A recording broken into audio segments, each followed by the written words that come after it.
नमस्कार दोस्तों। आज जो कहानी मैं लेकर आई हूँ, इसे सुनकर आपकी आंखें भर आएंगी। कहानी का शीर्षक है बांझ माँ। कॉलबेल की आवाज़ सुनकर जैसे ही सुबह सुबह शांतनु ने दरवाज़ा खोला, सामने एक पुराना सा ब्रीफकेस लिए गांव के मास्टर जी और उनकी बीमार पत्नी खड़ी थीं। मास्टर जी ने चेहरे के हाव भाव से पता लगा लिया कि उन्हें सामने देखकर शांतनु को जरा भी खुशी का एहसास नहीं हुआ है। जबरदस्ती चेहरे पर मुस्कुराहट लाने की कोशिश करते हुए बोला, अरे सर, आप दोनों बिना बताए अचानक से चले आए। अंदर आइए। मास्टर साहब ब्रीफकेस उठाए अंदर आते हुए बोले, हाँ बेटा, अचानक से ही आना पड़ा। मास्टरनी साहब बीमार हैं पिछले कुछ दिनों से। तेज बुखार ही नहीं उतर रहा, काफ़ी कमज़ोर भी हो गई हैं। गांव के डॉक्टर ने एम्स दिल्ली में अविलंब दिखाने की सलाह दी है। अगर तुम आज ऑफिस से छुट्टी लेकर जरा वहाँ नंबर लगाने में मदद कर सको तो। नहीं नहीं, छुट्टी तो ऑफिस से मिलना असंभव सा है, बात काटते हुए शांतनु ने कहा। हालांकि अगले सप्ताह शांतनु के ससुराल से सास ससुर और साली आने वाले थे और अभी से एक सप्ताह की छुट्टी के लिए सारी तैयारी हो चुकी थी। थोड़ी देर में प्रिया ने भी अनमने ढंग से 2 कप चाय और कुछ बिस्किट उन दोनों बुजुर्गों के सामने टेबल पर रख दिए। सान्या सोकर उठी तो मास्टर जी और उनकी पत्नी को देखकर खूब खुशी से चहकते हुए दादू दादी बोलकर उनसे लिपट गई। दरअसल 6 महीने पहले जब शांतनु एक सप्ताह के लिए गांव गया था तो सान्या ज़्यादातर मास्टर जी के घर पर ही खेला करती थी। मास्टर जी निसंतान थे और उनका छोटा सा घर शांतनु के गांव वाले घर से बिल्कुल सटा था। बूढ़े मास्टर साहब खूब सान्या के साथ खेलते और मास्टरनी साहिबा बूढ़ी होने के बावजूद दिन भर कुछ न कुछ बनाकर सान्या को खिलाती रहती थीं। बच्चे के साथ वे दोनों भी बच्चे बन गए थे। गांव से दिल्ली वापस लौटते वक्त सान्या खूब रोई। उसके अपने दादा दादी तो नहीं थे। मास्टर जी और मास्टरनी जी में ही सान्या दादा दादी देखती थी।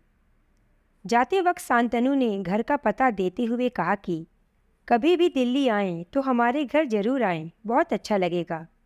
दोनों बुजुर्गों की आंखों से सान्या को जाते हुए देख आंसू गिर रहे थे और जी भर भर आशीर्वाद दे रहे थे। कुल्ला करने जैसे ही मास्टर जी बेसिन के पास आए, प्रिया की आवाज़ सुनाई दी, क्या ज़रूरत थी तुम्हें इनको अपना पता देने की? दोपहर को मेरी सहेलियाँ आती हैं, उन्हें क्या जवाब दूंगी? और सान्या को अंदर ले जाओ, कहीं बीमार बुढ़िया मास्टरनी के गोद में बीमार न पड़ जाए। शांतनु ने कहा, मुझे क्या पता था कि सच में आ जाएंगे। रुको, किसी तरह इन्हें यहाँ से टरकाता हूँ। दोनों बुजुर्ग यात्रा से थके हारे और भूखे आए थे। सोचा था बड़े इत्मीनान से शांतनु के घर चलकर सबके साथ आराम से नाश्ता करेंगे।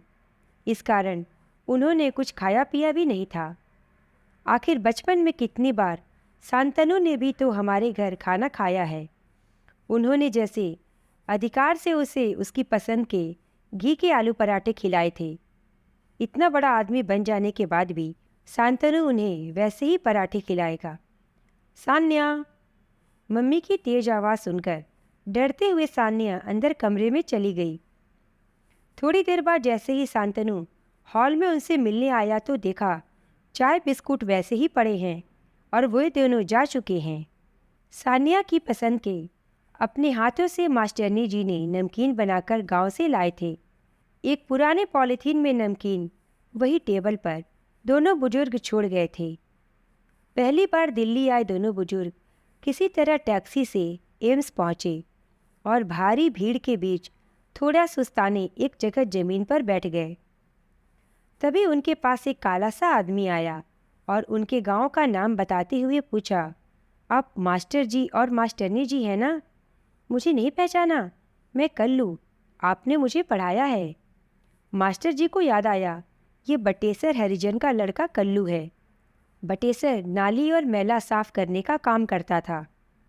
कल्लू को हरिजन होने के कारण स्कूल में आने पर गांव वालों को ऐतराज़ था, इसलिए मास्टर साहब शाम में 1 घंटे कल्लू को चुपचाप उसके घर पढ़ा आया करते थे। मैं इस अस्पताल में चतुर्थ वर्गीय कर्मचारी हूँ। साफ सफाई से लेकर पोस्टमार्टम रूम की सारी जिम्मेवारी मेरी है।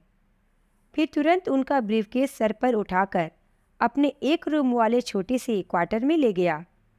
रास्ते में अपने साथ काम करने वाले लोगों को खुशी खुशी बता रहा था, मेरे रिश्तेदार आए हैं, मैं इन्हें घर पहुंचाकर अभी आता हूं। घर पहुंचते ही पत्नी को सारी बात बताई। उसकी पत्नी ने भी खुशी खुशी तुरंत दोनों के पैर छुए। फिर सब मिलकर एक साथ गर्मा गर्म नाश्ता किए। फिर कल्लू की बीबी ने अपनी छोटी सी बेटी को मास्टरनी साहब की गोद में बिठा दिया। बच्ची उन बुजुर्गों के साथ खेलने लगी। कल्लू बोला, आप लोग आराम करें, आज मैं जो कुछ भी हूँ आपकी बदौलत ही हूँ। फिर कल्लू अस्पताल में नंबर लगा आया। कल्लू की माँ बचपन में ही गुजर चुकी थी। मास्टरनी साहब का नंबर आते ही कल्लू हाथ जोड़कर डॉक्टर से बोला, जरा अच्छे से इनका इलाज करना डॉक्टर साहब, ये मेरी बूढ़ी माई हैं। यह सुनकर बूढ़ी माँ ने आशीर्वाद की झड़ियाँ लगाते हुए अपने कांपते हाथ कल्लू के सर पर रख दिए। वो बांझ औरत आज सचमुच माँ बन गई थी। उसे आज बेटा मिल गया था और उस बिन माँ के कल्लू को भी माँ मिल गई थी। कैसी लगी दोस्तों आपको यह कहानी? अगर अच्छी लगी हो तो प्लीज़ इसे लाइक और शेयर करें और मेरे चैनल को सब्सक्राइब करें। धन्यवाद।